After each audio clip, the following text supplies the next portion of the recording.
26-এর election আসছে। আমি বিশ্বাস করি ভারতের যারা ভোটার্স তারা তাদের ভোটের গুরুত্বটা বোঝেন। এটা ইন্দিরা গান্ধীকেও তারা বুঝিয়েছেন, বাজপেয়ী সরকারকেও তারা বুঝিয়েছেন, এটা মমতা ব্যানার্জিকেও তারা বুঝিয়েছেন, এটা নরেন্দ্র মোদীকেও তারা বুঝিয়েছেন। রাজ্য হোক বা দেশে এই ইমেজ খারাপটা হলো কেন? এটা মানতে হবে যে তার জন্য আমাদেরই একটা অংশ দায়ী। এতদিনে তোমার সাংবাদিক জীবনে দু একটা চ্যালেঞ্জিং মুহূর্ত বলো। একটা ঘটনা তো অনেকেই জানেন, যখন ৭৬ জন সিআরপিএফ জওয়ান অ্যাম্বুশে মারা গিয়েছিলেন, সেই সময় ওই স্পটে আমি প্রথম পৌঁছই।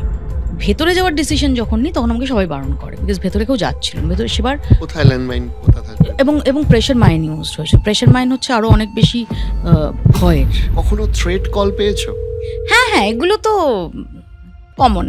আমার প্রথমটা মনে আছে, আমি তখন অভিজিৎ গঙ্গোপাধ্যায় সম্ভবত কিছু একটা খেতে খেতে তোমার শোতে আসে এবং খুব ভুল ধারণা, এই ভুল ধারণা নিয়ে সাংবাদিকতা করবেন না। কি জানেন আপনি ও সংবিধান সম্বন্ধে?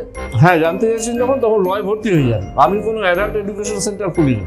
কিন্তু আমি এটাকে কখনোই স্ক্রিনের বাইরে এটাকে খুব অফেন্স হিসেবে নিইনি। এমন কোনো পার্সোনালিটি আছে যাকে মনে হয় যে এখনো কভার করা হয়নি? অফকোর্স, আমি যদি দাউদ ইব্রাহিমের একটা ইন্টারভিউ পাই। আচ্ছা, ইন্টারেস্টিং। আজকে একটা অন্য রকমের পডকাস্ট, আজকে একটা উল্টো পডকাস্ট। কেন উল্টো? তার কারণ যিনি প্রশ্ন করেন আজকে তিনি উত্তর দেবেন। আপনারা সবাই জেনে গেছেন, অতিথি খেয়ে ডেফিনেটলি তিনি আপনাদের পরিচিত মৌপিয়া নন্দী। তবে তার কাছ থেকে এই যে ক্যামেরার সামনে যে ঘটনাগুলো যেগুলো টেলিকাস্ট হয় সেগুলো আমরা যেমন জানি, তেমনই অনেক কিছু ঘটনা টেলিকাস্ট হয় না, সেগুলোরও একটু গল্প শুনবো, আড্ডা শুনবো, তার নিজের জীবনের বেশ কিছু কাহিনী শুনবো। এবং আমি এপিসোড শুরু করার আগে অবশ্যই ধন্যবাদ জানাবো বিরিয়ানিজমকে। বিরিয়ানিজম একটি প্রিমিয়াম বিরিয়ানি ব্র্যান্ড। বিরিয়ানিজমের আউটলেট শ্রীরামপুরের মাহেশে রয়েছে। আপনারা যারা বিরিয়ানি লাভার তারা কিন্তু বিরিয়ানি খেতে ডেফিনেটলি চলে আসবেন বিরিয়ানিজমে। বিরিয়ানিজম রেস্টুরেন্টের অ্যাড্রেস কিংবা বাকি সমস্ত ডিটেলস আমি ডিসক্রিপশানে দিয়ে দিয়েছি, সেখান থেকে চেক করে নিতে পারেন। এবং আপনারা যারা বিরিয়ানি লাভার তাদের ফেমাস এবং প্রিমিয়াম বিরিয়ানি খাওয়ার জন্য বিরিয়ানিজমে আমন্ত্রণ রইল। তবে এখন আমরা চলুন মৌপিয়া দিক থেকে তার জীবনের এবং তার অভিজ্ঞতার বেশ কিছু ইন্টারেস্টিং গল্প একটু শুনে নিই।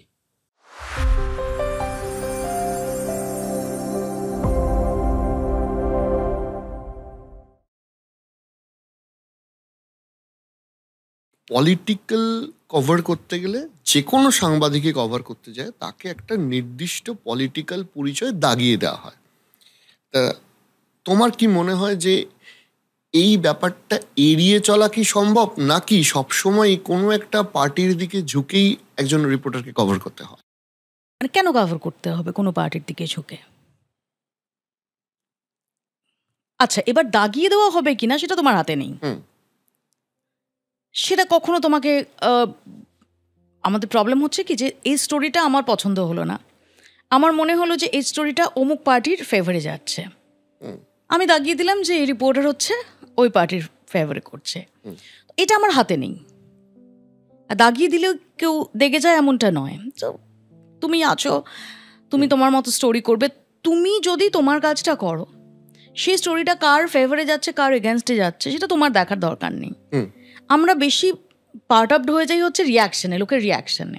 তো আমি দেখেছি, আমি আমার এত বছরের ক্যারিয়ারে দেখেছি যে কখনো লোকের মনে হয়েছে যে এই যে অ্যাঙ্গেলে স্টোরি করছে এটা তো অমুক পার্টির ফেভারে যাচ্ছে, তখন সেই পার্টির হয়ে দাগিয়ে দিয়েছে।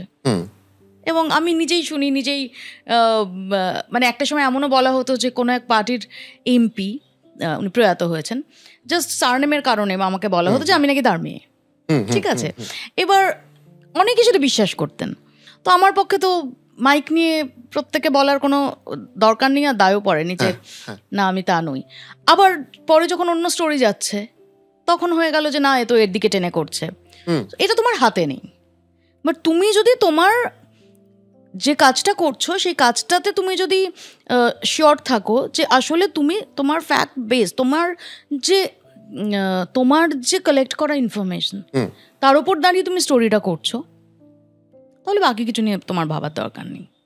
আরেকটা আমি খুব নিরপেক্ষভাবে জিজ্ঞাসা করছি, যেটা মানে আমি তোমাকে ব্যক্তিগতভাবে জিজ্ঞেস করছি না, অ্যাজ এ হোল সিনারিওটা জিজ্ঞাসা করছি। ধরো একজন সাংবাদিক আছেন, তিনি নিরপেক্ষ থাকতে চান, কিন্তু মানে পরিস্থিতির খাতিরে তাকে কি হাউসের যে পলিটিক্যাল ভিউ আছে সেটার সাথে অনেক ক্ষেত্রে কম্প্রোমাইজ করতে হয় বাংলাতে?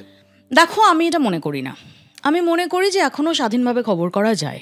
আমি আমার আগের কর্মস্থলেও করেছি, আমি আমার এই কর্মস্থলেও করি। এমন না যে আমাকে গান পয়েন্টে কেউ এই পলিসি এটা ধরে যেতে হবে এরকমটা করে। কিন্তু আমাকে, যেটা আমি আগেই বললাম, যে আমি একটা খবর করছি, এক দলের মনে হচ্ছে যে না, এ অমুক পার্টির হয়ে খবরটা করছে, তখন হঠাৎ আমাদের মধ্যে কেউ কেউ ভীষণ এক্সপ্লেনেশন দিতে চাই, এবং তখন নিজেকে মানে সেভ করতে আমরা বলি যে মানে আমাদের কি করব, এডিটোরিয়াল পলিসি কোম্পানি চাপিয়ে দিচ্ছে। আমি যেটা করি তার ওনাস আমি নিজে নিই, এবং আমি খুব জোর দিয়ে বলছি, ডেফিনেটলি চ্যানেলের বা যে কোনো হাউসের, নট অনলি চ্যানেল, একটা এডিটোরিয়াল পলিসি থাকে। কিন্তু এডিটোরিয়াল পলিসি যাই থাক না কেন, সেটাকে কখনো আমাকে কেউ বলেনি যে সত্যি যেটা সেটার সঙ্গে কম্প্রোমাইজ, চাপিয়ে দেওয়াটা হয়নি। কম্প্রোমাইজ, সত্যিটার সঙ্গে কম্প্রোমাইজ করো, এটা আমাকে কেউ কখনো বলেনি। না আমার আগের কর্মস্থলে করেছে, সেখানে আমি 18 বছর কাজ করেছি, না আমার বর্তমান কর্মস্থলে কেউ করে।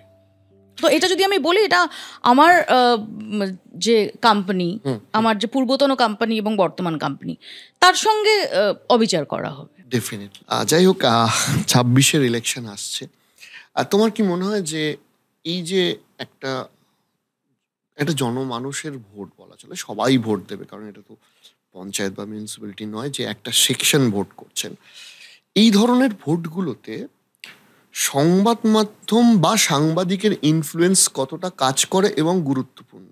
সংবাদ মাধ্যম বা সাংবাদিকের কাজ হলো যে ঘটনাগুলো ঘটছে সেই ঘটনাগুলোকে তুলে ধরা। সংবাদ মাধ্যম এখন আমি মনে করি যে আইডিয়ালি আমাদের কাজ হচ্ছে যে সমাজের দর্পণ আমরা। এবার আমার এরকম কোনো উচ্চ ধারণা নেই নিজের সম্পর্কে যে আমি বিরাট জনমত তৈরি করতে পারি বা জনমত তৈরি করে আইদার শাসক বা অপোজিশন তাকে ভীষণ ইনফ্লুয়েন্স করতে পারি। আমি বিশ্বাস করি ভারতের যারা ভোটার্স, ভারতের, আমি শুধুমাত্র বাংলার বলছি না, তারা অত্যন্ত সচেতন,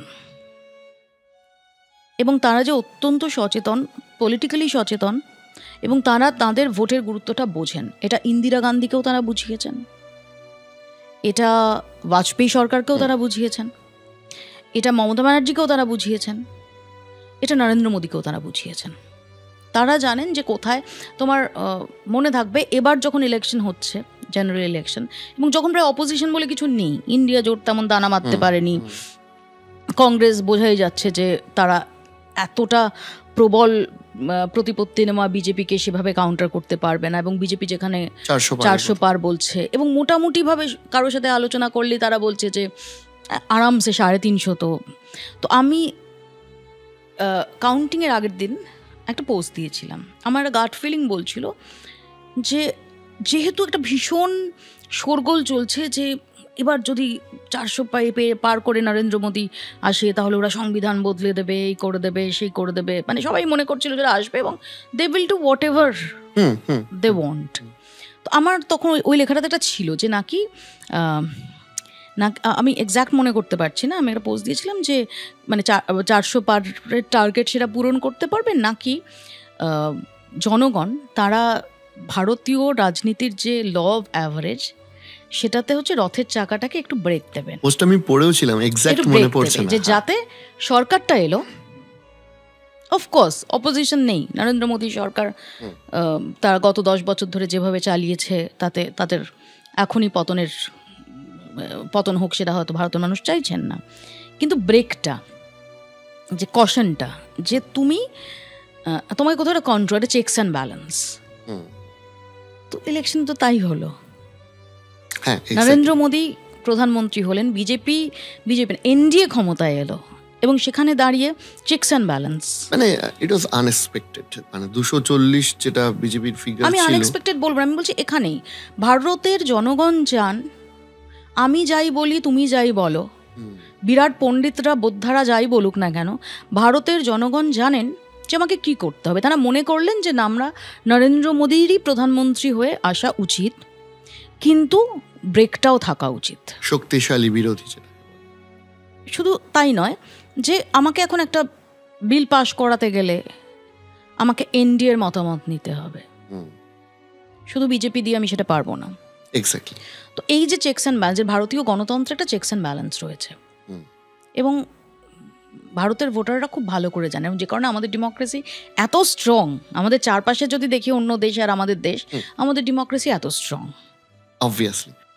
তুমি পলিটিক্যালটা এতটা কভার করো, আমি তোমার একটা সাধারণ মানুষের সিনারিও বলছি যে ধরো আজকের ডেটে যদি ইন জেনারেল কোনো ফ্যামিলি দিয়ে কোনো ছেলে মেয়ে কলেজে যাচ্ছে বা ইত্যাদি জায়গায়, বাড়ির লোকের একটা ট্রেন্ড হয়ে গেছে যে বাবু বেশি রাজনীতির মধ্যে জড়াস না, বা এই রাজনীতির মধ্যে জড়ানোটা ভালো না, ওই লোকগুলো অন্যরকম হয়।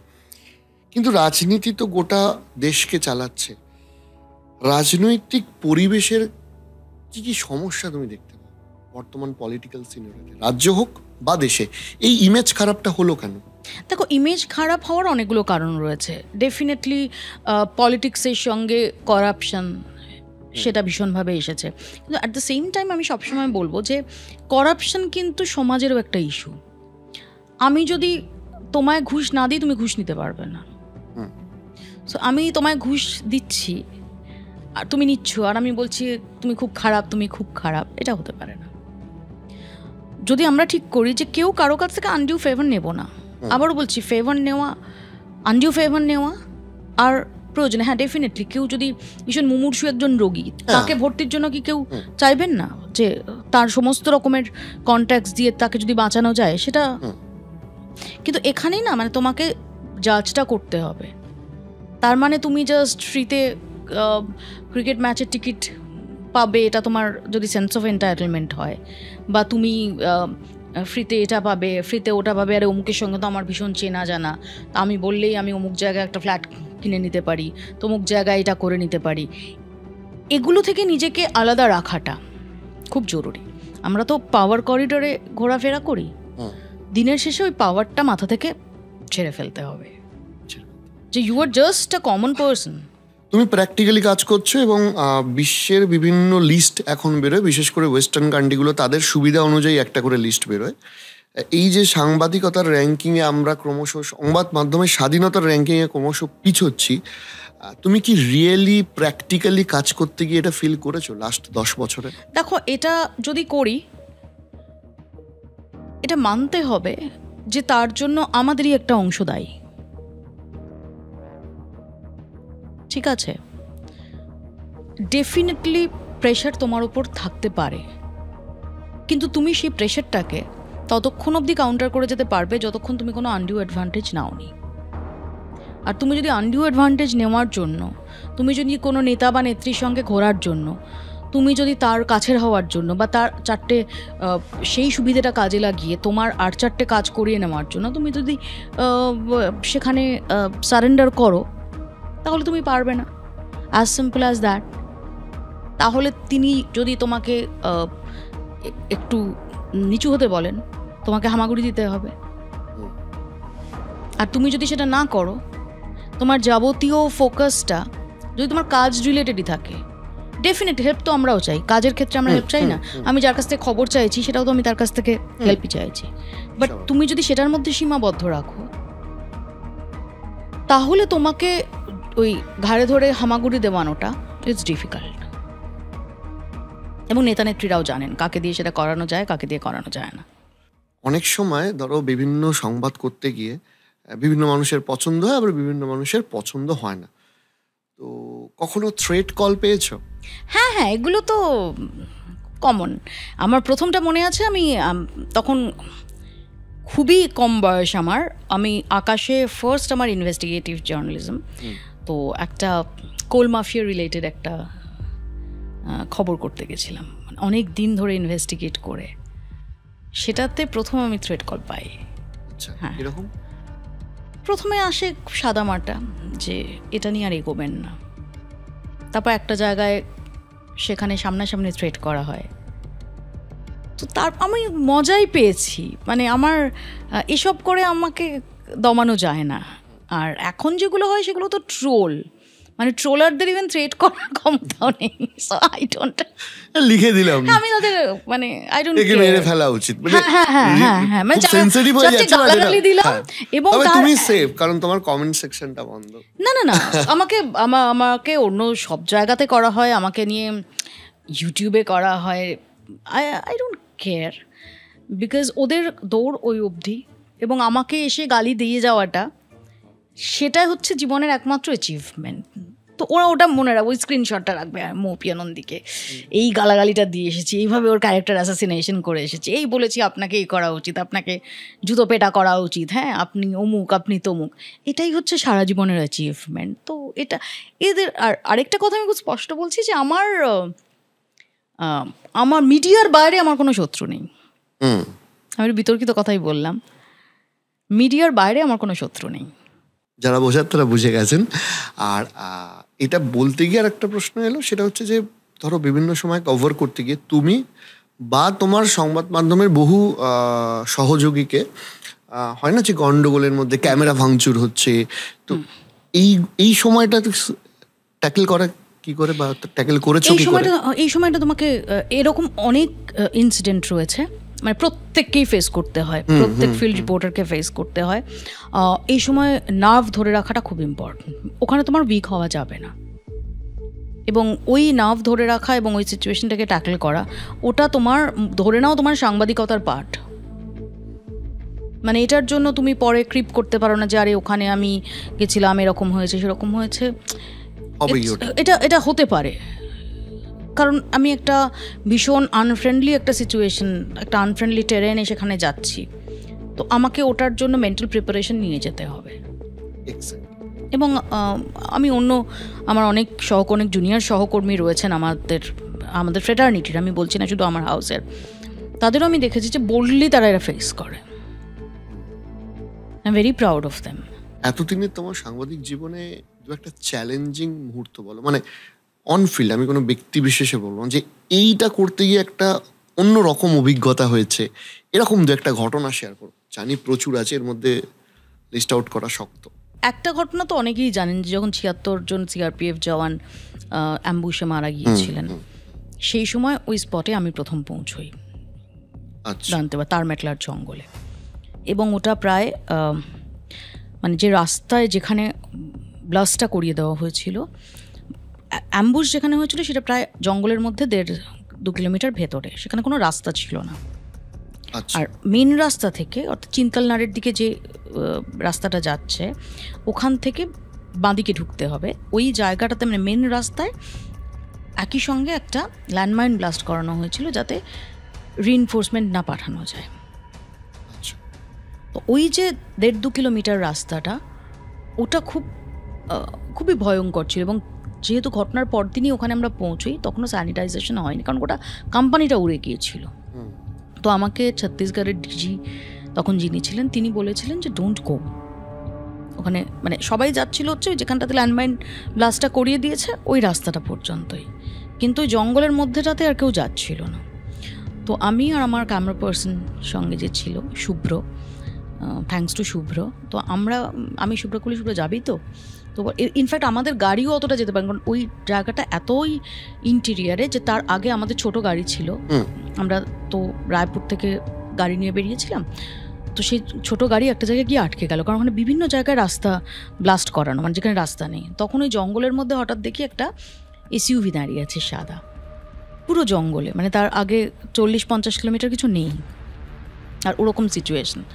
তো আমি তখন তাদের গিয়ে বলি যে আমি পত্রকার, তো ওরাও তখন আমাকে খুব ডাউট করছে, খুব স্বাভাবিক, ওরা বলে ওরা পত্রকার, ওরা নাগপুর থেকে আসছে। আমি বলি আমাকে একটু জায়গা দিতে হবে ওদের গাড়িতে, আমাকে আর camera person, but they denied, খুব স্বাভাবিক, মানে ওই রকম একটা, কারণ ওরাও আমার পরিচয় জানে না, হঠাৎ করে ওখানে আমি জঙ্গলের মধ্যে দাঁড়িয়ে বলছি। তো ওরা বললো যে না, আমরা তো এখানে কীভাবে জায়গা দেবো না, কোনো অসুবিধা নেই, বলে আপনি মহিলা, মানে অলরেডি আমাদের গাড়িটা ভর্তি। আমি বললাম মানে আই ওয়ন্ট মাইন্ড, আমাদের একটু জায়গা দিন। আমি খুব জোরাজুরি করেই ওদের গাড়িতে উঠে যাচ্ছিলাম। তো ওরাও ওখান পর্যন্তই গেল, এবং ওরা পুরোটাই খুব স্কেপটিক্যাল ছিল আমাদের সম্পর্কে। ওখানে আরও বেশ কিছু মিডিয়া পার্সন ওই জায়গাটাতে ছিল, যেমন হায়দ্রাবাদ থেকে একজন সাংবাদিক এসেছিল। ভেতরে যাওয়ার ডিসিশন যখন নিই তখন আমাকে সবাই বারণ করে, বিকজ ভেতরে কেউ যাচ্ছিলেন, ভেতরে সেবার কোথায় ল্যান্ডমাইন কোথা থাকবে এবং প্রেশার মাইন ইউজ হয়েছিল। প্রেশার মাইন হচ্ছে আরও অনেক বেশি ভয়ের, মানে ল্যান্ডমাইন ধরো ডিটোনেট করতে হবে, বাট প্রেশার মাইন হচ্ছে তুমি পা দিলেই, পা পড়ে গেলেই সেটা ব্লাস্ট করবে, ঠিক আছে? তো আমাকে সবাই মিলে বলছিল যে না তুমি যেও না, বিকজ স্যানিটাইজেশন হয়নি, কিচ্ছু হয়নি, এবং ওখানে লোকজনের কাছ থেকে যা ইনপুট যে ওখানে অলরেডি স্কোয়াড মেম্বাররা রয়েছে কাছাকাছি। তখন আমি আর শুভ্র বলি যাবই। তো ওই 1.5-2 কিলোমিটার প্রথমে যখন পা দিচ্ছিলাম একটা ভীষণ একটা সাইকোলজিক্যাল প্রেশার হচ্ছিল। তো আমি শুভ্রকে বলি যে শুভ্র তুই যাবি তো? তুই আমি বলছি বলে না তো? শুভ্র বলে না আমি যাব। তো আমরা যখন যাচ্ছি তখন আমাদের ফলো করে হায়দ্রাবাদের আর 2জন, ওরা বলে আর শিওর ইউ উইল গো? আমি বললাম যে হ্যাঁ আমরা যাবো। তখন বললো ঠিক আছে then we are following you. ওরা আমাদের পরে, মানে আমরা তো আমি একটা জায়গায় গিয়ে বললাম যে শুভ্র এরকম পারা যাচ্ছে না, কোথায় পা দেবো এটা ভেবে নে, যে যদি তোর নামে মাইন লেখা থাকে ফাটবে, যদি না লেখা থাকে তাহলে ফাটবে না। করে আমরা পুরো শীষ দিতে দিতে গেলাম, মানে তখন আর কিছু উপায় নেই, ভগবানের ভরসা। এবং গিয়ে ওখানে মানে লাইভ এক্সপ্লোসিভ পড়ে রয়েছে, ডেড বডির অংশ পড়ে রয়েছে। তো ওখানে গিয়ে ভীষণ ভালোভাবে কাজ করে এসেছিলাম, এবং তারপর প্রচুর বকা খেয়েছিলাম। মানে ওই যে স্ট্রেচটায় আমরা হেঁটে গেছিলাম, ওখান থেকে পরের দিন স্যানিটাইজেশনের সময় 7টা ল্যান্ডমাইন উদ্ধার হয়েছিল। ভয়ঙ্কর। হ্যাঁ, কিন্তু এগুলো লাইফ টাইম এক্সপিরিয়েন্স, এবং ওটা করে ফেরার পর যে তৃপ্তিটা, ফেরার সময়ের তৃপ্তিটা, ওই তৃপ্তিটার জন্য সবকিছু করা যায়। একদম, এটাই তো প্যাশনকে ফলো করা। তো এটা তো একটু ভয়ঙ্কর অভিজ্ঞতা হলো। আর একটু ভালো অভিজ্ঞতা ধরো মানুষ থেকে অ্যাপ্রিসিয়েশন তো তুমি প্রতিদিনই পাও, বাট এর মধ্যে কিছু মনে রাখার মতো? মেজর সন্দীপ উন্নিকৃষ্ণনের যে ঘটনা ঘটেছিল, উনি শহীদ হয়েছিলেন 26/11-এ। ওনার বাবা মা থাকতেন ব্যাঙ্গালোরে, ইলেহাঙ্কায়। তো আমি তার মাস 6 পর ব্যাঙ্গালোর যাই, মানে কর্ণাটক লোকসভা ইলেকশন কভার করতে, ইলেকশনের আগেই। তো আমার খুব ইচ্ছে ছিল যে ওনার একটা ইন্টারভিউ করার। আমি যখন ফোন করি উনি সরাসরি ডিনাই করেন, বলেন যে না আমি দেব না। আমি একটু জোরাজুরি করি, but he was very rude, যে উনি বললেন যে না আমি যখন বলছি দেবো না, আমি দেবো না। আর উনি ভীষণ রাফ অ্যান্ড টাফও ছিলেন। মনে থাকবে যে সেই সময় সম্ভবত অচ্যুতানন্দন ওনার বাড়িতে যাবেন বলেছিলেন, উনি বলেছিলেন একটা কন্ট্রোভার্সি হয়েছিল। তো তারপর আমার মনের মধ্যে একটা খচখচ করতে থাকে। তো আমি তারপর ওনাকে আবার ফোন করি পরের দিন। তো উনি বলেন যে আমি তো আপনাকে বলে দিলাম যে আমি ইন্টারভিউ দেবো না। তো আমার না কেন জানি না, আমারও মনে হচ্ছিল, আমি জানি না এরকম কিছু ঘটনা ঘটে, মানে কাজ করতে করতে আমার মনে হচ্ছিল ইন্টারভিউটা না দিলেও আমি বাড়িটাতে যাব। তো আমি ওনাকে বলি যে আমি আপনার বাড়িতে আসতে চাই, আমি ইন্টারভিউ না বাট আমি বাড়িতে আসতে। বাড়িতে কেন আসতে চাই? আমি জানি না, বাট আমার ইচ্ছে করছে। তখন আমাকে বললো যে তুমি আমার সাথে কোনো ট্রিক করার চেষ্টা করছো, যে আমি বললাম না, বাট আমি খুব অনেস্টলি আপনাকে বলছি আমি আপনার বাড়িতে যেতে চাই। কারণ কি মনে হলো, উনি বললেন ঠিক আছে তুমি এসো, বাট ক্যামেরা নিয়ে না। ঠিক আছে। তো আমি আর আমার ক্যামেরা পার্সন বাপন, আমরা ক্যামেরা গাড়িতে রেখে পরদিন সকালবেলা ওনার বাড়িতে যাই। তো উনি যখন ঢোকাচ্ছেন তখন উনি খুব স্কেপ, উনি আমাকে বললেন যে তুমি কেন এসেছো? আমি দেখুন আমি সত্যিই আমি জানি না আমি কেন এসেছি, বাট আমার মনে হয়েছে যে আপনাদের সঙ্গে আবার দেখা করা উচিত। মানে এটা আপনি ধরেন আমার পার্সোনাল ভিজিট, সত্যি আমার সেটা মনে হচ্ছিল। মানে আমি কিন্তু এটা যে খুব ভান করে বলেছি বা ঘুরিয়ে ফিরিয়ে কোনো রকমে ইন্টারভিউটা চাই তাই বলেছি তা না। আমি খুব অনেস্টলি আমি জানি না আমার কেন হচ্ছিল এটা মনের মধ্যে, আমি কিছু একটা আমাকে খুব হন্ট করছিল যে যেতে হবে। তো আমি যখন বসে কথা বলতে বলতে ওনার স্ত্রীও এলেন। কথা বলতে বলতে আমরা সবাই খুব ইমোশনাল হয়ে গেলাম। তো একটা সময় আমার মনে আছে যে ওনার স্ত্রী মানে মেজর সন্দীপ উন্নিকৃষ্ণের মা আমাকে জড়িয়ে ধরে অঝরে কাঁদছেন, আর আমিও কাঁদছি। সো সেই সময় হঠাৎ, পরে আমি আঙ্কেল বলি, মেজর উন্নিকৃষ্ণের বাবা, উনি আমাকে বললেন তুমি ক্যামেরা এনেছো? আমি বললাম যে না আপনি বারণ করেছেন, আমি ক্যামেরা আনিনি, ক্যামেরা গাড়িতে আছে। বললেন যে তুমি ক্যামেরা নিয়ে এসো, তুমি আমাদের বাড়ির মেয়ে আজ থেকে, এবং তোমাকে আমি প্রথম হচ্ছে সন্দীপ উন্নিকৃষ্ণের যে ঘরটা ছিল মেজরের, সেই ঘরটাতে তো you are the first outsider যাকে আমি ঘরটায় ঢোকাবো। এবং তখন আমি বললাম যে না আপনি যখন বারণ করেছেন আমি শ্যুট করবো না। উনি বললেন না তুমি শ্যুট করো। আমি নিজেও ভাবতে পারিনি, মানে কীভাবে ওটা শ্যুট করেছি, আমি একটা ট্রান্সে ছিলাম, আমি কিভাবে শ্যুট করেছি আমি জানি না। উনি আমাকে খুলে দিলেন ওই ঘরের দরজাটা। ওই ঘরের দরজাটা প্রথম হচ্ছে বাবা মা ছাড়া কোনো আউটসাইডারের জন্য খোলা হলো। তাতে হচ্ছে মানে ওনার শহীদ হওয়ার পর ওনার যে সমস্ত জিনিসপত্র ওখান থেকে এসেছে, সেই সমস্ত জিনিসপত্র রাখা, সেই সমস্ত কিছু খোলা হচ্ছে আমার সামনে। আর বাবা বলছেন যে তুমি যেটা চাও শ্যুট করো। তখন ওর মা বলছেন যে আমার কি মনে হয় জানো তো, যে ওর এক কাজিন ছিল, মানে মেজরের এক কাজিন ছিল, যে কাজিনের সাথে ওর খুব বন্ধুত্ব ছিল, মানে খুব বন্ডিংটা ভীষণ স্ট্রং ছিল। বলছে সন্দীপ যদি বেঁচে থাকতো তোমার সাথে ওর খুব বন্ধুত্ব হতো। আর মানে মেজর সন্দীপ উন্নিকৃষ্ণন আর আমি অলমোস্ট সমান বয়সীর। তো তারপর থেকে ওনারা আমাকে এত ভালোবাসলেন, মানে এর কয়েক বছর পর ওনারা কলকাতায় এসেছিলেন। তো সেখানেও আমার জন্য ওই ব্যাঙ্গালোর থেকে আরেক জায়গা ঘুরে ওরা কলকাতায় এসেছিলেন, আমার জন্য খাবার দাবার সমস্ত কিছু নিয়ে এসে আমাকে দিলেন। তারপর থেকে they treated me as a family, why I don't know. But এই যে কিছু জিনিস, কিছু প্রাপ্তি, আমার যদি জীবনের কিছু প্রাপ্তির কথা ধরা হয়, আমার কাছে এইটা একটা প্রাপ্তি। এটা প্রাপ্তি এমন না যে মেজর সন্দীপ উন্নিকৃষ্ণনের ফ্যামিলি তার কাছ থেকে আমি এটা পেয়েছি। একজন সন্তানহারা বাবা মা যখন আরেকজনকে তার নিজের মেয়ের মতো দেখছেন, এটা ইট ম্যাটার্স এ লট। মানে এটা একটা বিরাট পাওয়া আমার কাছে, মানে যা কোনো কিছুই পৃথিবীর কোনো সম্পদ দিয়েই যেটাকে হয়তো মাপা যাবে না, এই ভালোবাসাটা। এটা আমার খুব বড় প্রাপ্তি। তুমিও একটু ইমোশনাল হয়ে যাচ্ছ। হ্যাঁ, আমি এই ব্যাপারে ভীষণ emotional. I am a very emotional person actually. সাংবাদিকদের কি ইমোশনাল হলে চলে? হ্যাঁ, সাংবাদিকের যদি ইমোশন না থাকে, এমপ্যাথি না থাকে, সে সাংবাদিক না। সাংবাদিক যে কোনো ঘটনা যদি সে ইমোশন দিয়ে যদি সেটাকে সে না দেখে, না বিচার করে, এমপ্যাথি দিয়ে যদি সে বিচার না করে, তাহলে সে সাংবাদিকই না। এই যে পলিটিক্যাল লোকগুলো একসাথে থাকে, মানে আমরা না এক এক করে ট্যাকেল করি, তখন তারা খুব শান্ত শিষ্টভাবে থাকে। এবার ধরো তোমরা যখন একটা অনুষ্ঠান হোস্ট করছো, মানে সব কটা পলিটিক্যাল লিডার নিজেদের মধ্যে একটা ঝগড়াঝাটি করতে শুরু করে দিলে, এটা ট্যাকেল করার জন্য সব থেকে ভালো ট্যাকটিস কি তোমার কাছে? দেখো, এটা তো অনেকদিন করতে করতে একটা মানে স্কিল তৈরি হয়। এরা কেউই খারাপ না, মানে এরকম ভাবার কারণ নেই যে এরা সবাই চূড়ান্ত অভদ্র বা কিছু, নট এট অল।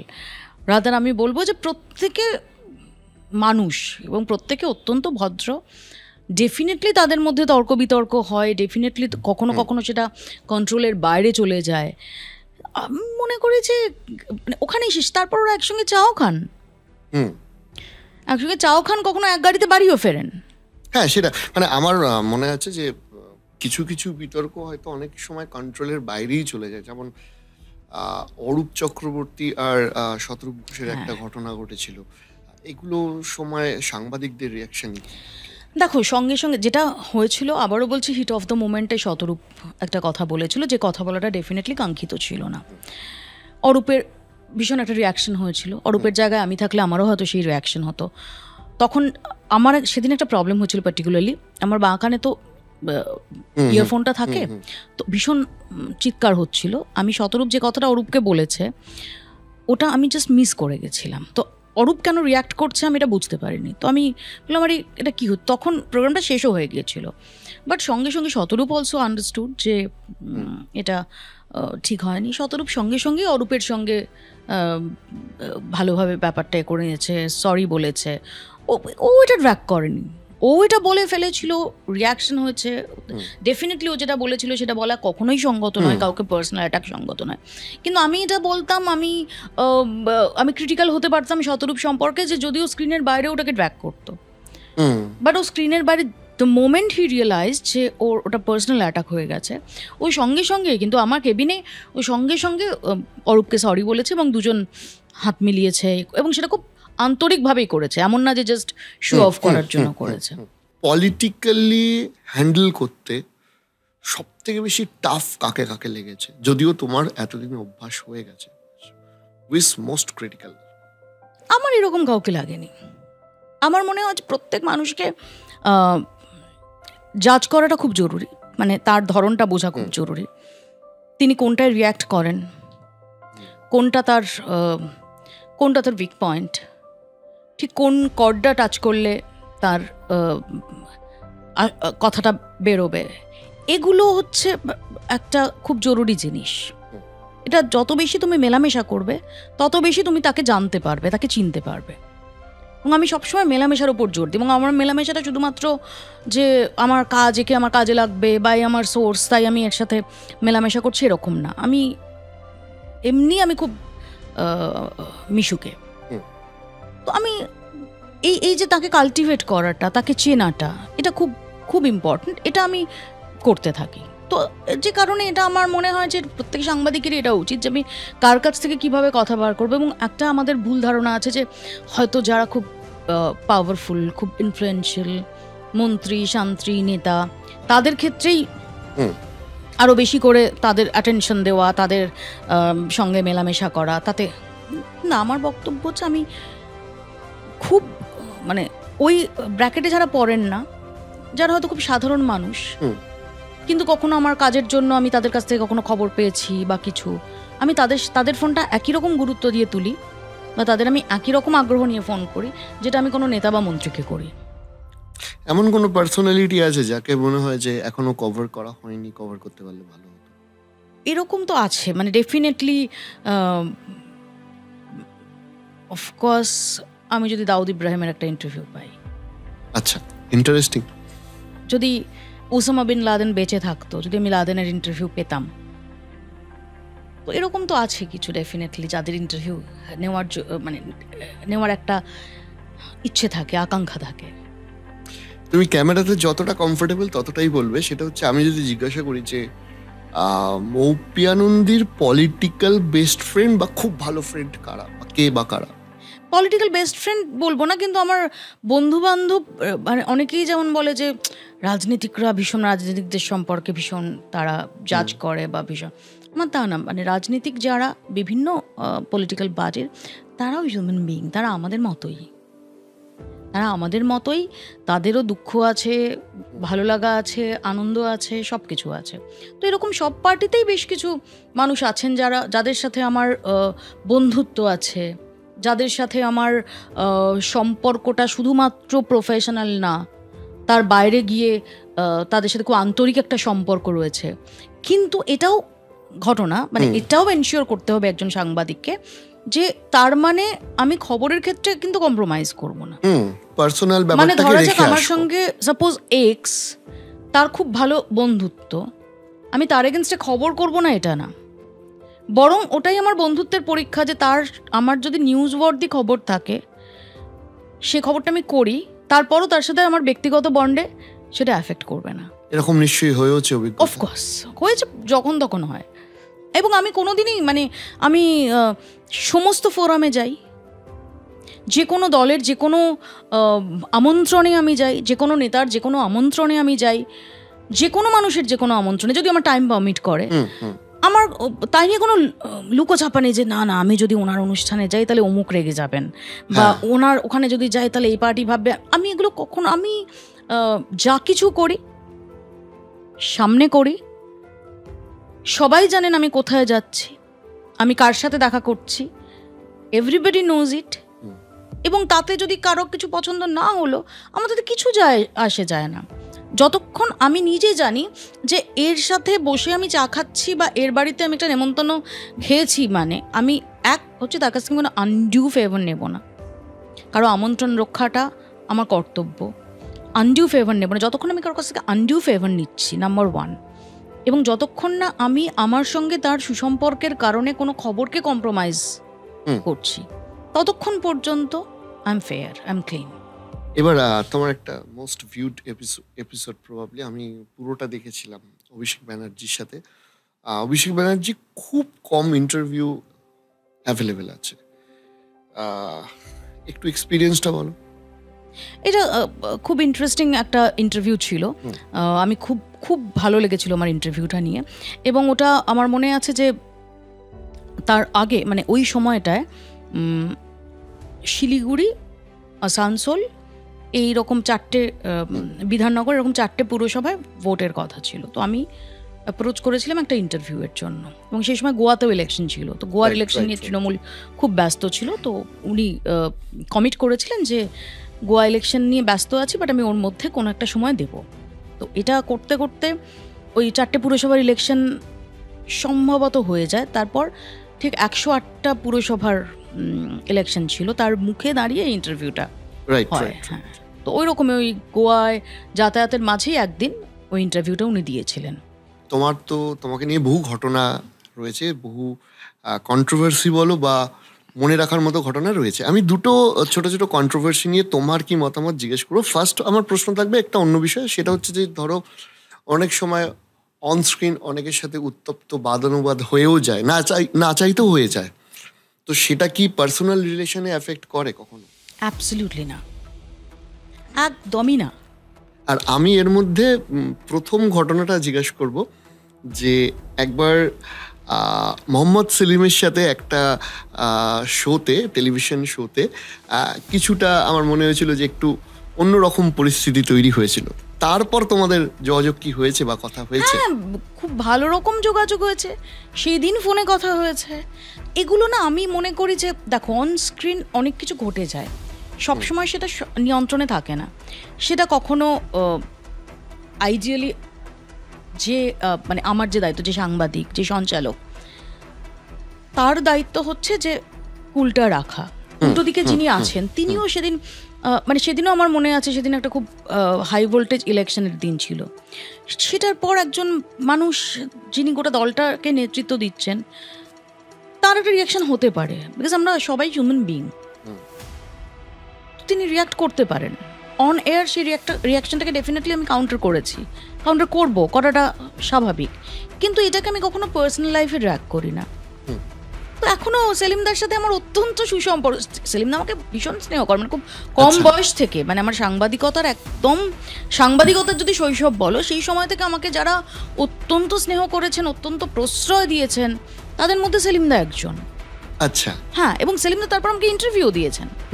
সেটা তো দেখেছি। হ্যাঁ, তো সেলিমদার সঙ্গে আমার অন স্ক্রিন কি হলো সেটা না তো সেলিমদা কখনো ব্যক্তিগতভাবে মনে রাখেন, না আমি কোনোদিন মনে রাখি, অন্যদের ক্ষেত্রেও তাই। এরপর সব থেকে বিতর্কিত ঘটনাটা, নির্বাচনের ফলাফলের দিন অভিজিৎ গঙ্গোপাধ্যায়, নির্বাচনের দিন যেদিন নির্বাচন ছিল, অভিজিৎ গঙ্গোপাধ্যায় সম্ভবত কিছু একটা খেতে তোমার শোতে আসে, এবং আমিও এক্সপেক্ট করিনি, আমি এটা লাইভ দেখছিলাম প্রবাবলি, যে মানে এই রকম রিয়াকশন ওনার থেকে আসবে। ঘটনাটা কি হয়েছিল, আর তারপরে মানে উনি হঠাৎ করে ওরকম বললেন কেন, সেটা তো ডেফিনেটলি উনি বলতে পারবেন অবশ্যই তোমার থেকে ভালো, বাট একটু যদি বলো। আর তারপরে কি অভিজিৎ বাবুর সাথে তোমার কথা হয়েছে? হ্যাঁ, আমার সাথে দেখা হয়েছে, আমরা গল্প করেছি। অভিজিৎ বাবুরও খারাপ লেগেছে, মানে উনি আমাকে বলেছেন যে আমি সেদিন ওটা কেন বললাম। মানে এগুলো হয়ে যায়, বিকজ অভিজিৎ গাঙ্গুলি যিনি রাজনীতিতে নতুন, রাজনীতির ময়দানে, এবং সত্যি রাজনীতির ময়দানটা অনেক হার্শ, যেটা উনি যখন বিচারপতি ছিলেন, এই হার্শ রিয়েলিটিটার সঙ্গে ওনার একটা দূরত্ব ছিল। সেই মানুষ প্রথম একটা নির্বাচনে লড়ছেন, তার জাস্ট 1.5 মাস আগে বা 2 মাস আগে তিনি পলিটিক্সে জয়েন করেছেন, এবং খুব হাই ভোল্টেজ একটা ইলেকশন, প্রেস্টিজ ফাইট, সারাদিন ধরে তার নার্ভের ওপর দিয়ে অনেক কিছু যায়, এবং উনি সত্যিই সারাদিন যেদিন কিছু খাননি। অনেকে আমাকে বলেছেন যে উনি মুড়ি খেতে খেতে কেন ইন্টারভিউ দিচ্ছিলেন। আমি বললাম যে এটা ঘটনা যে উনি তখন মুড়িটা খাচ্ছিলেন, এবং ওনাকে আমরাই ইনসিস্ট করি যে না আপনি এক্ষুনি বসুন, ওনার খুব খিদে পেয়েছিল, উনি মুড়ি খেতে খেতে বসেছেন। সেই সময় ওনার কোনো একটা প্রশ্ন ভালো লাগেনি, বা ওনার উনি পরে বলেছেন যে উনি ওইভাবে বলেছেন, এটার জন্য ওনার খারাপ লেগেছে। কিন্তু আমি এটাকে কখনোই স্ক্রিনের বাইরে এটাকে খুব অফেন্স হিসেবে নিইনি। এটা হতে পারে, এবং যেটা হয়েছে অন স্ক্রিনই হয়েছে, তাতে প্রচুর লোকের তারপর প্রচুর গুজব ছড়ানো ইত্যাদি, but no, he is not a bad person. মানে এটা অবধি রটেছে যে তুমি জি বাংলা ছেড়ে দিয়েছো ওনার জন্য। 24 ঘন্টা, হ্যাঁ, উনি আমার জি 24 ঘন্টা অত্যন্ত, এবং আমি প্রথম এটা নিয়ে মুখ খুলি হচ্ছে আমি জি 24 ঘন্টা ছাড়ার পর, যখন আমি দেখি যে ওকে এবং আরেকজন আমার বন্ধু রুদ্র, দুজনকে নিয়ে বলা হচ্ছে যে এরা, তখন আমার খুব খারাপ লাগে যে ওরা সত্যি এর জন্য ওদের কোনো দায় নেই। মানে ওরা আমার ভালো না করতে পারুক, ওরা আমার খারাপ করবে বা ক্ষতি করবে, এরকমটা না। সঙ্গে সঙ্গে জাজ করে নেওয়া হলো যে দে আর সো ব্যাড, যে ওরা মানে ওরা ভীষণ কলকাঠি নেড়েছে ইত্যাদি। আর আমার এত বছর চাকরি করার পর যদি আমার কোনো জায়গায় এতটা নড়বড়ে হয় যে জাস্ট একটা কলে আমার চাকরি চলে গেল, তাহলে তো বুঝতে হবে যে আমি সাংবাদিক না। ওদের কোনো দায়িত্ব নেই। যাই হোক, বাস্তব আর রটনার মধ্যে অনেকটা তফাৎ। হ্যাঁ, মানে আমাদের ভীষণ ভালো রিলেশন এখন পর্যন্ত। এই তোমার এই কেরিয়ার লাইফে, মানে তোমার সাংবাদিকতার জীবনে কোন কোন মানুষগুলো সব থেকে বেশি ছাপ ফেলে গেছে, কাদের অবদান আছে? একটা তো কালান্তর তুমি বলেইছো, বাট আমি ব্যক্তিবর্গের কথা বলছি যে এদের থেকে শিখেছি প্রচুর। লিস্টটা দীর্ঘ, যাদের মধ্যে কিছু খুব চেনা, কিছু হয়তো ততটা চেনা নয়। ডেফিনেটলি আমি অঞ্জনদার কথা বলবো। অঞ্জনদা আমার মেন্টর, আমার এখনো মনে হচ্ছে ওনার বুদ্ধদেব ভট্টাচার্যের একটা ইন্টারভিউ হয়েছিল, তখন উনি মুখ্যমন্ত্রী ছিলেন, দূরদর্শন। তো এর বাইরে আমি যাদের সাথে কাজ করেছি, সুদীপ্তদা আছেন, দেবাশিস ভট্টাচার্য যিনি প্রয়াত হয়েছেন, অভিজ্ঞতা প্রয়াত হয়েছেন। তো এদের কাছ থেকে আমি নানানভাবে শিখেছি, নানান রকমভাবে শিখেছি। সরোজদা, খেলার সরোজদা আমাকে প্রথম, আমার মনে আছে যে সরোজদার কাছে আমি দুরু বুকে কপি নিয়ে গেলাম। ফার্স্ট দিন পুরো কপিটা পড়লেন, পুরোটা আমার সামনে পাঠিয়ে দিলেন প্রিন্টে। তো সেকেন্ড আবার যে কপিটা লিখতে দিলেন সেটাও আমি নিয়ে গেছি। তো ওখানে যেহেতু ফ্রিল্যান্স করতাম আমি, তো আমি লিখে টিখে কাভার করে নিয়ে যেতাম। এবং তখন আমি যাতায়াত করতাম মির্জাপুর বাকিপুর থেকে, এবং আমার কালান্তরে অফিস যেতে হতো ওই 12:30-1টা নাগাদ। মানে তখন তুমি মির্জাপুর বাকিপুর থেকে যাও? ইয়েস। এবং আমি ভোরের ট্রেন ধরে, ফার্স্ট ট্রেন ধরে, আমার মাও ফার্স্ট ট্রেন ধরে শ্রীরামপুর স্কুলে যেতেন, আমি ফার্স্ট ট্রেন ধরে হচ্ছে কলকাতা আসতাম, এসে খবর করতাম, ময়দানে ঘুরতাম। এবং এখনও আমার মনে আছে যে কুন্তলা ঘোষ দস্তিদারেরা, উনি ওখান থেকে ময়দান থেকে আমায় মাঝে মাঝে ওনার অফিসে নিয়ে যেতেন, নিয়ে উনি ওনার কলিগরা আমায় খুব ভালোবাসতেন, মানে আমায় জোর করে ওখানে খাইয়ে দিতেন যে আরে বাচ্চা মেয়ে, সেই সকাল থেকে ঘুরছিস, এখন অফিস যাবি। এটা করে আমি কালান্তরে যেতাম, সেখানে আমি অফিস করতাম, করে রাত 10টা 10 ট্রেন ধরে আমি বাড়ি ফিরতাম। আমার বাবা স্টেশনে দাঁড়িয়ে থাকতে আমি বাড়ি ফিরতাম। তো এই হার্ডশিপটার মধ্যে দিয়ে আমাকে বছরের পর বছর যেতে হয়েছে। পরবর্তীকালে তুমি কলকাতায় কবে শিফট করলে? যখন আমি আকাশ বাংলায় জয়েন করলাম তখন আমি ওই এটা করতে পারলাম না, মানে ট্রেন খুব আনসার্টেন, কর্ডলাইনের ট্রেন তখন আরও সংখ্যায় কম ছিল, প্রচুর লেট করতো, এখানে ভীষণভাবে টাইম বাউন্ড। তখন আমাকে হেক্টিক হয়ে যেত।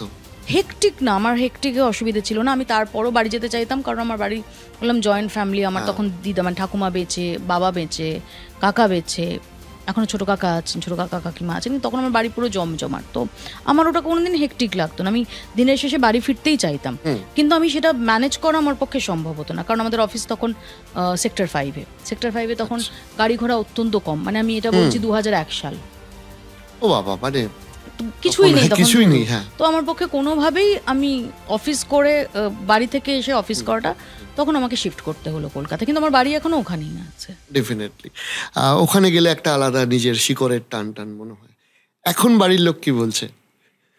এখন বাড়ির লোক তো ঠিক আছে, বুঝেছে, মানে ইনফ্যাক্ট মা এটা বলে যে না, আমরা তো বারণই করেছিলাম, মাও এটা বলে যে বারণ করেছিলাম। কেউই ভাবতে পারেনি যে আমি অত একটু আলসেও ছিলাম, ভীষণ আলসে, মানে হয়তো বাইরে একটুখানি খেলে এলাম, খেলে শুয়ে পড়লাম, ও দিদা এসে মাথায় হাত বোলাচ্ছে, গায়ে হাত বোলাচ্ছে, পায়ে হাত বোলাচ্ছে, ঠিক আছে, যে আহা, দিদা আল্লাদি বলতো, হ্যাঁ, তো যে আল্লাদি মানে নামেও আল্লাদি, কাজেও আল্লাদি, তো ওইরকম আল্লাদি থেকে যে আমি এত পরিশ্রম করতে পারবো, এটা এবং এত শক্ত কাজ। হ্যাঁ, কিন্তু আমার একটা খুব আক্ষেপ আছে, আমার বাবা 2006 মারা যান, আর বাবা মারা যাওয়ার ধাক্কাটা না নিতে পেরে আমার দিদা, আমার ঠাকুমা দিদা হচ্ছে তার 2.5 মাসের মধ্যে মারা যান। তো বাবা আমার কাজের এই দিকটা দেখে যেতে পারেনি, আমাকে খুব মানে বাডিং জার্নালিস্ট হিসেবে দেখে গেছে, তো বাবা এটা দেখতে পায়। সেটাই, বিভিন্ন মানুষ তো এখানে আসেন বিভিন্ন ফিল্ডের, আমি তাদের থেকে জিজ্ঞাসা করি যে ধরো যে স্বপ্নটা নিয়ে মৌপিয়ানন্দী বাকিপুর মির্জাপুর থেকে একদিন ডেলি প্যাসেঞ্জারি করে কলকাতায় আসতেন, আজকেও গ্রামান্তর থেকে আরম্ভ করে বাংলা তথা দেশের বহু ছেলে মেয়ে আজকেও এই স্বপ্নটা দেখছে যে আগামী ভবিষ্যতে আর একজন মৌপিয়ানন্দী বা সফল একজন বা পরিচিত একজন সাংবাদিক হওয়ার। অনেকের কাছে রিসোর্স নেই, অনেকের কাছে সেই অর্থের অভাব রয়েছে, বা অনেকের কাছে গাইডেন্সের অভাব রয়েছে। যারা এই নতুন স্বপ্ন দেখছে তাদের জন্য তুমি কিছু যদি বলো। না, এটা খুব গুরুত্বপূর্ণ, আমি এটা সবসময় বলতে চাই। তার কারণ আমারও, তুমি যে গাইডেন্সের কথাটা বললে, এই গাইডেন্সটা সবচেয়ে ইম্পর্টেন্ট। হ্যাঁ, পয়সা ইত্যাদি এগুলো না হলেও চলবে। মানে আমি ডেফিনেটলি সচ্ছল একটা পরিবারের, কিন্তু আমার বাবা মাও বড় লোক ছিলেন না। মানে এরকম না যে তারা প্রচুর পয়সা ঢেলে আমাকে কলকাতায় পাঠাতে পেরেছিলেন। কিন্তু ইম্পর্টেন্ট হচ্ছে গাইডেন্সটা, যে আমাকে কে দিশাটা দেখাবে। আমি এটা খুব ফিল করি, তার কারণ আমাকে সে সময় দিশা দেখানোর কেউ ছিল না। আমি যেটা আগেই বলছিলাম যে আমার কেউ চেনা ছিল না, এবং আমি কলকাতা শহরটাও চিনতাম না। কলকাতা শহরে আমার কোনো চেনা ছিল না, আমার দুজন চেনা ছিল। এক হচ্ছে আমার বাবার খুব ক্লোজ ফ্রেন্ড, এক বিজয় কাকু, অজয় কাকু, বিজয় কারিওয়ালা, অজয় কারিওয়ালা। তখন তো মোবাইল ছিল না, তো বিশেষ করে আমাদের মধ্যবিত্তের জন্য মোবাইল একেবারেই ছিল না, সবে মোবাইল আসছে। তো কাকুদের অফিসের নাম্বার আর বাড়ির নাম্বার আমার কাছে ছিল, আর তখন এসটিডি বুথ, ওই পয়সা ফেলে। তো বাবা বলে রেখেছিলেন, কাকুরাও বলে রেখেছিলেন যে কখনো বিপদে পড়লে কাকুদের একটা ফোন করতে, কাকুরা যেখান থেকে হোক আমাকে নিয়ে যাবে। তো এই হচ্ছে। আর আমার এক মামা ছিলেন, ইরুন মামা, তার বাড়ি এই দুটো ফ্যামিলি ছাড়া আমি কলকাতায় কিচ্ছু চিনতাম না, নাথিং, একজনকেও চিনতাম না। তো আমি ধর্মতলাটুকু ছাড়া কিচ্ছু জানতাম না। তো আমার বক্তব্য যে জেদটা থাকে, এবং মন ভাঙলে না চলবে না। আমাদের সবচেয়ে আগে আমরা যেটা করি, আমরা সব কিছু ডিমোরালাইজড হয়ে পড়ি। যে এ বলছে তোকে দিয়ে হবে না, আমি ডিমোরালাইজড হয়ে পড়লাম। ও বলছে তোকে দিয়ে হবে না, আমি ডিমোরালাইজড হয়ে পড়লাম। এ দুটো ধমক দিল, যারা এটা কি কাজ করেছো, আমি এত সহজে ডিমোরালাইজড হলে হবে না। আমি একটা ঘটনা আমি বলতে চাই, মানে যেটা আমার চোখ খুলে দিয়েছিল। আমার সব ছিল, আমার জেদ ছিল, আমার পরিশ্রম ছিল, বাট এই যে ফোকাসটা খুব ইম্পর্টেন্ট। তো আমি তখন কালান্তরে কাজ করছি, করতে করতে যে টুকটাক ফ্রিল্যান্স করছি। তো কালান্তরের ফটোগ্রাফার ছিলেন অরণ্যদা। তো আমাদের সৌমিত্র ঘোষ বলে একজন তখন ইন্ডিয়া ট্যুরের খুব চিফ ফটোগ্রাফার ছিলেন, এবং খুব নামি ফটোগ্রাফার ছিলেন। তো ওনাদের তখন কিছু ওই ফিচার লেখার জন্য ফ্রিল্যান্সার লাগছিল। তো অরণ্যদা আমাকে খুবই স্নেহ করতেন, বললেন দেখো ওরকম আমি শুনেছি সৌমিত্র আমার খুব বন্ধু, যে ওর লাগবে কাউকে, তুমি দেখতে পারো। তো আমি গেলাম, সৌমিত্রদা আমাকে একটা অ্যাসাইনমেন্ট দিলেন যে এটার ওপর তুমি একটা ফিচার করে। আমার মানে ওটা আমার এত বড় একটা আই ওপেনার আমার জন্য। আমি ফিচারটা করছি, ঠিক আছে, টাইম নিয়ে করছি, অতটা গা লাগাইনি। তার মধ্যে বইমেলা ছিল, তখন ময়দানে বইমেলা হতো। আর প্রথম কলকাতায় আসছি, বন্ধু বান্ধব, তার একটা মানে প্রলোভন থাকে যে বন্ধুরা যাচ্ছে। তো আমি বইমেলায় যাচ্ছি, হই হই করছি, সব কিছু ভাবছি যে বইমেলাটা হয়ে যাক, তারপর আমি জমা দেব। বইমেলার পর আমি খুব দায়সারা করে লেখাটা লিখে সৌমিত্রদার কাছে নিয়ে গেছিলাম। সৌমিত্রদা সেদিন আমাকে প্রচণ্ড ঝেড়েছিলেন।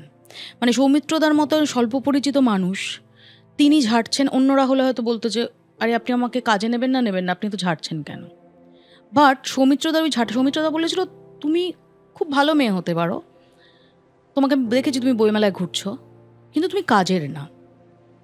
মানে এই না যে তুমি ট্যালেন্টেড না বা তোমার স্কিল নেই, প্রবলেম হচ্ছে তোমার দায়িত্ববোধ নেই। It was a big slap okay on my face. আমি এটাকে খুব পজিটিভলি নিই। আমি তখন ভাবি যে সৌমিত্র তো এটা বলার কোনো দরকার ছিল না। সৌমিত্র তো কী করতে পারতেন, বলতে পারতেন যে না আমার লেখাটা পছন্দ হয়নি। উনি এই কথাটা বলেছেন মানে উনি আমার ভালো চান। এবং আমি তারপর থেকে বুঝি যে আমার লাইফে ফোকাসটা ছিল না, যে যা কিছু আমি বইমেলা থাক, বন্ধুদের আড্ডা থাক, সিনেমা থাক, যা কিছু থাক, আমাকে কাজটা করতে হবে। তারপর থেকে আমি এবং বলেছিলেন তোমায় দিয়ে কিছু হবে না। তো আমি এরপর সৌমিত্রদা অনেক বছর পর যখন সৌমিত্রদার সাথে আমার দেখা হয়েছে, সৌমিত্রদা এখন মারা গেছেন। সৌমিত্রদা জড়িয়ে নিয়ে বলেছিলেন যে তুই আমায় ভুল প্রমাণ করেছিস, আর তাতে সবচেয়ে খুশি আমি। তো আমি তো সেদিন বলেছিলাম যে সৌমিত্র তুমি যদি আমাকে সেদিন ওইভাবে না বলতে, তোমার তো বলার কোনো দায় ছিল না। তোমার কাছে একজন আধা চেনা কেউ গেছে যাকে তুমি চেনো না, তোমার তার সঙ্গে সারা জীবন কথা না বললেও হয়, কিন্তু তুমিও তো সেদিন আমাকে এটা বুঝিয়েছিলে। বলছে আমি তোকে খুব রুডলি বুঝিয়েছিলাম। রুডলি বোঝানোটা দরকার ছিল।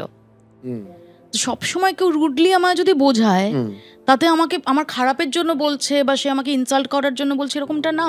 ধৈর্যটা রাখতে হবে। আমি যদি সেদিন ডিমোরালাইজড হয়ে যেতাম, আমি যদি ইনসাল্টেড ফিল করতাম, আমি যদি মনে করতাম যে আরে ওকে এই রাইট কে দিল আমাকে বলার, আসলে লাভটা কার হয়েছে? সেটাই। এবং এটা আমি জীবনে কোনোদিন ভুলিনি। এই ছোট ছোট ঘটনাগুলোই হয়তো আজকে একটা বড় জায়গা তৈরি করতে সাহায্য করে।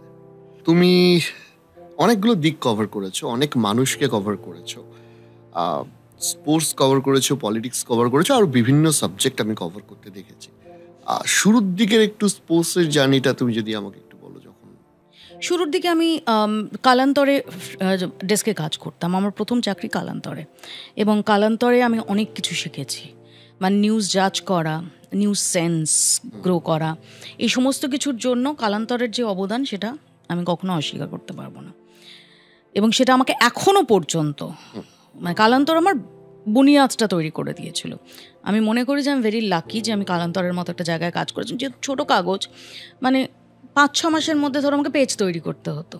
ধরো কেউ আসেননি, আমি পেজ লেআউট করছি। আচ্ছা, ঠিক আছে। তো ওই যে কাজের সব ধরনের কাজটা শিখে যাওয়া এবং আইডিয়াটা ক্লিয়ার হওয়া যে কোনটা খবর নয়, কোন খবরের কোন এইজটা দেওয়া দরকার, এইটা আমার কালান্তর থেকেই হচ্ছে আমার ওটার সূত্রপাত হয়েছে। আমার মনে হয় এই যে তুমি কথাটা বললে, এটা আমি জানি না সাংবাদিকতার ফিল্ডে কতটা প্রযোজ্য, কিন্তু এখন যারা নিউ জেনারেশন যারা চাকরি করতে আসছে ফ্রেশার্স হিসাবে, তাদের কাছে খুব দরকার। কারণ এখন একটা মাইন্ডসেট হয়ে গেছে যে আমি অফিসের তো এই কাজটা করতে এসেছি, তাহলে এর বাইরে আমি কেন করব।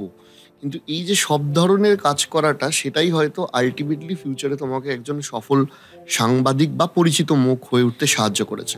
দেখো, আমি বলবো না যে সফল সাংবাদিক মানে আমাকে জাস্ট স্ক্রিনে দেখা যায় সেই জন্য আমাকে মানুষ চেনেন, তার মানে আমি খুব বড় সাংবাদিক, এমনটা আমি মনে করি না। আমার থেকে অনেক ভালো সাংবাদিক, আমার কন্টেম্পোরারি অনেক সাংবাদিক আছেন যারা হয়তো প্রিন্টে কাজ করেন, যাদের হয়তো মানুষ নামে চেনেন বা হয়তো নামে চেনেন না, কিন্তু তার মানে এই না যে তাদের থেকে আমি বড় সাংবাদিক হয়ে যাই, বা হয়তো তারা ডিজিটালে আছেন বা তারা ডেস্কে আছেন, তারা মানে অন স্ক্রিন নেই। তো আমি এই ভুল ধারণার মধ্যে একেবারেই থাকি না। 1, 2 হচ্ছে আমি যত কিছু শিখবো, মানে আমি টেলিভিশনে আসার পর হয়তো কোনো গেস্ট এসেছেন, আমি তার মেকআপটাও করে দিয়েছি, কারণ মেকআপ আর্টিস্ট নেই। আমি মনে করেছি আমি তাকে গেস্টকে জল দিয়েছি, কারণ সেই মুহূর্তে জল দেওয়ার লোক নেই। আমি মনে করি যে আমি যে কাজটা করছি সেই কাজটার সমস্ত দিকগুলোই হচ্ছে আমার রেসপন্সিবিলিটির মধ্যে পড়ে। এটা আমার কাজ না, ওটা আমার কাজ না, এবং এটা যত করব তত ফাইনালি এনরিচড কে হবে? এনরিচড আমিই হচ্ছি। একদমই তাই, কারণ তিনি একটা ভালো অভিজ্ঞতা নিয়ে গেলে আবার তিনি আসবেন। শুধু তাই না, আমি নিজে শিখছি সবটা। একদমই তাই, আমাকে কারো উপর ডিপেন্ডেন্ট হতে হচ্ছে না। যে কোনো পরিস্থিতিতে আমি একটা সাপোর্ট দিয়ে দিতে পারছি, যে কারণে আমি এডিটিং করেছি। আমি তো লিখতে ভালোবাসি, আমি তো কপি তো অফকোর্স লিখি, সেটা বাদ দিয়ে। তো আমি মনে করি এই সমস্ত কিছুই আমার কাজ। মানে দরকার হলে অভিভানের তার নিয়ে গিয়ে জোড়া, এটাও আমার কাজের মধ্যে পড়ে। আমি যখন মিশনে আছি, সেই মিশনে আমরা যতজন আছি প্রত্যেকের দায়িত্ব হচ্ছে মিশনটাকে অ্যাকমপ্লিশ করা। তো তার মধ্যে যে কাজটাই দরকার পড়বে সেটা করাটা আমার কাজের মধ্যে পড়ে। ডেফিনেটলি। এটা আমার বরাবরই হয়ে এসছে। একদমই তাই। এবার আসি তোমার ফেসবুকে। আচ্ছা, একটা গোটা বাংলার জনগণের প্রশ্ন আছে, মৌপিয়া নন্দীর ফেসবুকে কমেন্ট সেকশনটা কবে খুলবেন, আর বন্ধই বা কেন? এটা তুমি কি বলো? খুব ভালো কোয়েশ্চেন। আমার ফেসবুক যবে থেকে আমি ফেসবুকে এসেছি তবে থেকেই আমার কমেন্ট সেকশন পাবলিকের জন্য অফ। এবার কেন অফ যদি বলো, আমার খুব সিম্পল একটা কারণ রয়েছে। এখন না হয় ট্রোল ইত্যাদি হয়েছে, যে সময় ফেসবুক আমরা শুরু করেছি তখন তো এসব ছিল না, তখন তো জাস্ট বন্ধু বান্ধব এসব নিয়েছিল। আমি যাদের আমার ফ্রেন্ড লিস্টে অ্যালাউ করি তাদের জন্য আমার কমেন্ট সেকশন ওপেন। আমার বক্তব্য হচ্ছে, যারা ট্রোল করেন তাদের জীবনে প্রচুর ফ্রাস্ট্রেশন, তো ওরা ফ্রাস্ট্রেশনটা উগরান, কোনো অ্যাচিভার কোনো দিন ট্রোল করেন। এবং এই কমেন্ট সেকশন কেন অফ, এটা ট্রোলার্সদেরই, কারণ ট্রোলার্সদের সবচেয়ে বড় ফ্রাস্ট্রেশন হচ্ছে যে ওরা আমাকে নিজের প্রোফাইলে যখন ট্রোল করেন তখন 10-12টার বেশি সেখানে লাইক জোটে না। তো ওনারা চান যে ওনাদের যে যাবতীয় নোংরামো সেটা আমার ওয়ালে করে আমার রিচটাকে কাজে লাগাবেন। আমার বক্তব্য হচ্ছে ভাই, আমার রিচটা আমাকে আর্ন করতে হয়েছে, আমার ফেসবুকের যে রিচটা আর্ন করতে হয়েছে, সাধারণ মানুষ তাদের বিশ্বাসটা অর্জন করতে হয়েছে, তারা এসে আমার প্রোফাইলটা, আমার ফ্রেন্ড হন বা আমার ফলোয়ার হন, আমি ফলোয়ারদেরও খুবই রেসপেক্ট করি। এটাকে আমি জাস্ট ফোকটে এসে কাজে লাগাবো আমার নোংরামির জন্য, এতটা উদার আমি না। আমাকে নিয়ে তুমি যা ইচ্ছে, আমার ক্যারেক্টার অ্যাসাসিনেশন, আমাকে নিয়ে চূড়ান্ত যেগুলো খারাপ কথা, আই ডোন্ট কেয়ার। তোমরা নিজের ওয়ালে যা ইচ্ছে করো, বাট আমার ওয়ালটা তোমার নোংরামির জন্য, আবর্জনার জন্য শেয়ার করে এটাও লিখে যে কমেন্ট সেকশনটা অন করছে না, ফ্রাস্ট্রেশন। কারণ ওরা ওগুলো লেখার পর 100 ছাড়ায় না ওদের লাইক, ঠিক 100-র বেশি লোকের কাছে পৌঁছয় না। আমার ওয়ালে করলে সেটা 2.5 লাখ লোকের কাছে পৌঁছতে পারে। তাই তাদের ফ্রাস্ট্রেশন সেটা মেটানোর দায়িত্ব আমার না। দর্শকদের প্রশ্ন থাকে, মানে প্রচুর প্রশ্ন এসছে, কিন্তু আমি ছোট ছোট করে 2-1টা প্রশ্ন আমি তোমাকে আস্ক করব। প্রথম প্রশ্নটি করেছেন অজিত সরকার, সেটা হচ্ছে মৌপিয়াদি স্পোর্টস করেছেন, মৌপিয়াদি পলিটিক্স করেছেন, মৌপিয়াদি এন্টারটেনমেন্টটা করেন না কেন? এটা কি বলছে? না, এটা খুব ভালো প্রশ্ন। এটা আমি অজিতবাবুকে ধন্যবাদ দেব। হয়তো আমার মানে সত্যিই সে স্কিল, সবার তো সব স্কিল থাকে না। এমন আমি যেহেতু গ্রাম থেকে ওরকম যাতায়াত করতাম ইত্যাদি, আমার কম বয়সে আমি খুব একটা বেশি সিনেমা বা এন্টারটেনমেন্ট আমি ফলো করতে পারিনি। আমি মানে তখন এত বেশি সময় আমার যাতায়াতে যেত, এবং এই নিউজে, সাধারণ নিউজ, জেনারেল নিউজ এবং স্পোর্টসে যেত, আমি এন্টারটেনমেন্টে কোনোদিনই ফোকাস করতে পারিনি। কিন্তু হ্যাঁ, পরের দিকে মানে ইনফ্যাক্ট ইন রিসেন্ট পাস্ট কিছু ইন্টারভিউ করেছি, বুম্বাদার করেছি, জিতের করেছি, দেবের করেছি, তো এগুলো এরকম অনেকের, মিঠুনদার করেছি। তো আমি একটা আবার মনে পড়লো, তুমি মিঠুনদা আর দেবের একসাথে একটা ইন্টারভিউ করেছিলে, আমি পুরোটা দেখেছিলাম।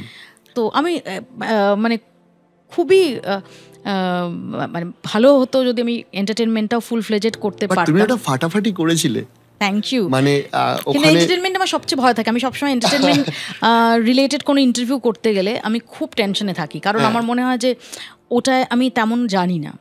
এক্স্যাক্টলি। আমি আরও বেশি করে পড়াশোনার চেষ্টা করি, আরও বেশি করে কনসার্ন লোকজনের সাথে কথা বলার চেষ্টা করি, ওটাতে আমি খুব টেনশনে থাকি। বাট আমি অজিতবাবুকে বলবো যে ডেফিনেটলি আমি মনে রাখবো এবং আরও করার চেষ্টা করবো। ফাইনালি, কারণ যেহেতু এত বড় পডকাস্ট, আমি লাস্ট প্রশ্ন দর্শকের একটু অন্যরকম প্রশ্ন। এটা সুব্রত ব্যানার্জি, ইনি যাদবপুর থেকে করেছেন। একটু কড়া প্রশ্ন, তুমি তোমার মতো করে উত্তর দাও। যে মৌপিয়াদিকে আগে আমি খুব নিরপেক্ষ সাংবাদিক হিসেবে দেখতাম, এখন ওনাকে একটু রাজ্য সরকারপন্থী বা তৃণমূলপন্থী লাগছে কেন? এটা জিজ্ঞাসা করবেন। না, সুব্রতবাবু, প্রথমত বলি আমি একেবারেই রাজ্য সরকারপন্থী বা তৃণমূলপন্থী নই। আপনার আগে নিরপেক্ষ লাগতো মানে আপনার কোনো নিউজ বা কিছু হয়তো আপনার পছন্দের সেই সময় সঙ্গে যেত, তখন আবার অন্য পক্ষ যারা, তারা ভাবতেন যে আমি নিরপেক্ষ নই। তো আমি এটুকুই আশ্বাস দিতে চাই যে আমি কোনো পক্ষের হয়ে করার জন্য আমার কোনো দায় নেই। সত্যি কথা বলছি, আমার কোনো দায় নেই। আমার সোশ্যাল মিডিয়া দেখলেও আপনারা বুঝতে পারবেন যে আমার যখন যেটা মাথায় আসে আমি তখন সেটা লিখি, এবং সেটা কার পক্ষে গেল বা কার এগেনস্টে গেল, I don't care about that. কিন্তু মুশকিল হচ্ছে এখন নিরপেক্ষ হওয়ার সংজ্ঞাটা হয়ে গেছে যে আমি যেটা ভাবছি বা যাকে পছন্দ করছি এটা তার ফেভারে যাচ্ছে কিনা। এক্স্যাক্টলি। তো যে কারণে এত পোলারাইজড হয়ে গেছে আমাদের ভিউয়ারশিপ, তো যে কারণে এটা মনে হয়। তাও যদি আপনার মনে হয়ে থাকে, ডেফিনেটলি আমি আশ্বাস দেবো যে নয়। অসাধারণ। কখন যে সময় কেটে গেল বুঝতে পারলাম না। তবে আমি তোমাকে এইটুকু বলতে পারি যে আমার লাইফের একটা দারুণ পডকাস্ট আমি করলাম, এবং আমি অনেক কিছু তোমার কাছ থেকে শিখলাম। তুমি যতটা ক্যামেরার সামনে, মাইকের সামনে কমফোর্টেবল, সেটা সত্যিই শেখার মতো একটা বিষয় রয়েছে। তবে পরে আরো বেশ কয়েকবার চালালে নিশ্চয়ই তুমি একদমই না। জ্বালাতনটা সহ্য করবে এবং মাই আসবে। প্লেজার। তো আপনাদের যদি কিছু প্রশ্ন থাকে সেটা ডেফিনেটলি কমেন্ট করে জানাবেন। তবে আজকের জন্য অনেক অনেক অনেক ধন্যবাদ। আশা করছি তুমি পরে আবার আসবে আমাদের। Definitely, thank you thank you very much. আজকে এখানেই শেষ করছি, নমস্কার।